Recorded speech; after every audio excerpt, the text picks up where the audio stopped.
At madami nga ang mga naging curious sa pinapakita nating mga transactions daily na umuulan ng 500, 1,000, ang dami niyan daily, no? Tapos tinatanong nila kung pwede ba sila kahit hindi sila music lover, kung hindi sila marunong sa music. Ang gagawin kasi natin dito ay i-reveal ko na paggawa ng music gamit ang AI at paano natin ito mamomonetize. Hindi mo kailangan maging artist, hindi mo kailangan maging marunong sa music dahil si AI naman ang gagawa nito, no?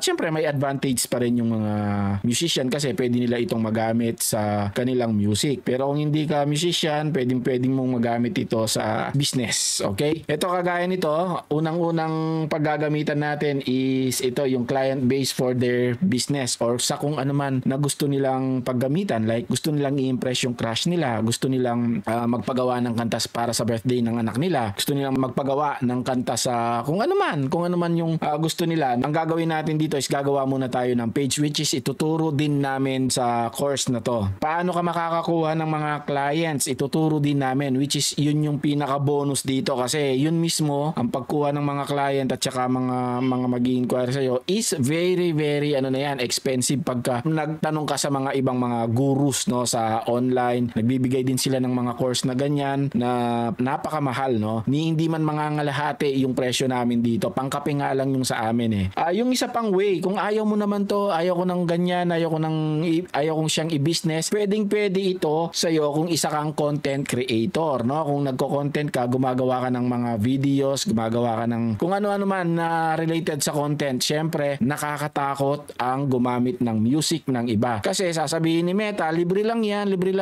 Pwede mong gamitin. Sasabihin ni YouTube, pwede mong gamitin. Then, yung artist na gumawa nung kanta, nakita niya, madami ang mga gumagamit doon. Gagawin niya, imo-monetize na niya yung kanyang music. Mabibigla ka na lang, bakit may copyright strike ka? Bakit yung video mo is sharing revenue to the artist? Ganon yung nangyayari, no? So, dito, ipapakita ko naman sa inyo kung paano yung way para magawa natin yung mga content, no? Aside dun sa paggawa ng sarili mong music. Ito pa yung isa. Kung nagko-content ka using YouTube automation, pwede ito sa'yo. Kasi yung mismong music, yung pang-generate natin ng music gamit ang AI, yun mismo is pwede na natin gawing content. Example nito, ito si Lofi Girl. Ayan, kung nakikita ninyo, no? Ayan, millions yung kanyang mga subscribers. Ayan, mga AI music. Then, bahala ka na, gumawa ka na lang ng video na madaling gawin. Tapos, ilagay mo yung music mo, walang ka-copyright. Yan na yon. Okay? Then, isa pa, ito si Glorb. Ayan, gumagawa din ng AI music yan. So, another way para magamit mo tong AI course na to is paggawa ng mga ambient music. Yan, yung mga pampatulog, mga ganito, pwede mo kasing gawin gamit ang course natin. Ituturo namin lahat sa inyo. Ayan siya, di ba? Then, yung susunod naman is yung Spotify. Pwede mo siyang i-upload sa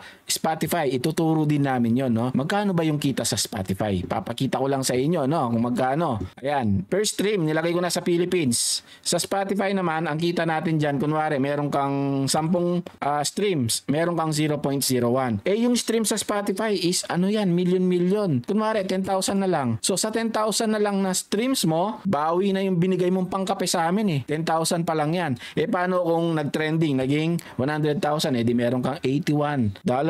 Ayan siya, no? Paano kung naging 100,000? Ilan ba to? 100,000, 1 million. Meron kang $810, magkano yan sa pera natin? No, nasa around kulang sa 50,000. Paano kung kagaya ka ng ibang mga artist na AI lang din kagaya nito, si Velvet Sundown. Tignan nyo naman, yung isang kanta pa lang niya, 3 million 3 million yung Dust on the Wind. 3 million, sabihin na lang natin na 3 million. 1, 2, 3, 1, 2, 3. Kumita na siya dito ng lampas na 125,000. Yan na yung kinita niya, no? Iba pa yung kinita niya dito sa Drift. So gawin na natin 4 million. So 4 million. Ayan, 'di ba? Yan yung kinikita nila sa Spotify. Pwede mong magamit sa Spotify, pwede mong magamit sa YouTube creation, automation, pwede mong magamit sa mga anything na content related sa YouTube man or sa TikTok, o kaya sa Meta, pwede mong magamit, no? So yan lahat ay ituturo namin sa inyo yung proseso. Hindi mo kailangan maging magaling. Hindi mo kailangan maging magaling dito sa music, sa paggawa, dahil nandito kami para i-guide kayo. Nandito rin ako para ma-contact ninyo dun sa page. Masasagot ko lahat ng mga katanungan ninyo at mag-guide namin kayo. And good news dito, money back guarantee tayo within 7 days of enrolling sa course namin ito. Sa pag-enroll naman ay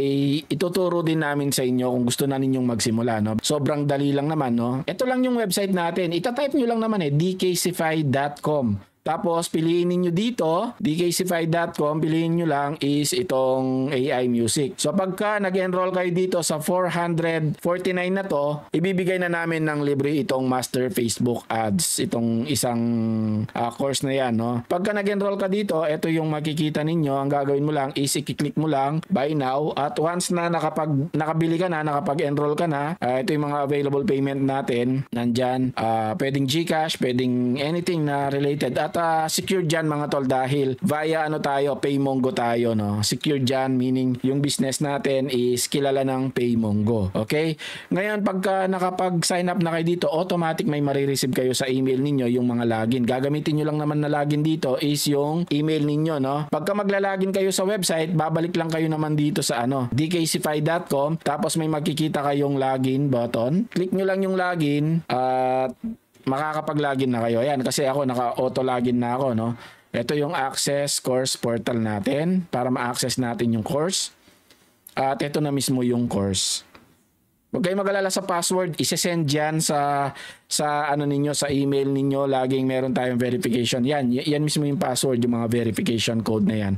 Every time na maglalagin kayo, may na-generate para mas secured tayo. Okay, ito na yung course natin, no? Pagka kinlik mo yan at renew mo yan, ito yung mga mapapanood ninyo. Ayan, tapos ito may module 2, mapapanood nyo lahat yan, at meron tayong isang top secret dito na technique na pinakamahalaga sa course na to. Ito pa lang ay walang magtuturo niyan, no? Baka kasi sabihin ng iba is makikita naman sa yan, sa YouTube. Hindi nyo makikita yung mga secret technique na ipapakita namin sa inyo dito. Walang magtuturo sa YouTube kung paano ninyo tamang way para ma-monetize ang paggawa ng AI music. Puro mga 4 views lang yung sa YouTube, okay? So, yun lang, at thank you for watching, at sana mag-enroll na kayo. Again, i-type nyo lang dkcfi.com at makakapag-enroll na kayo. Thank you and God bless.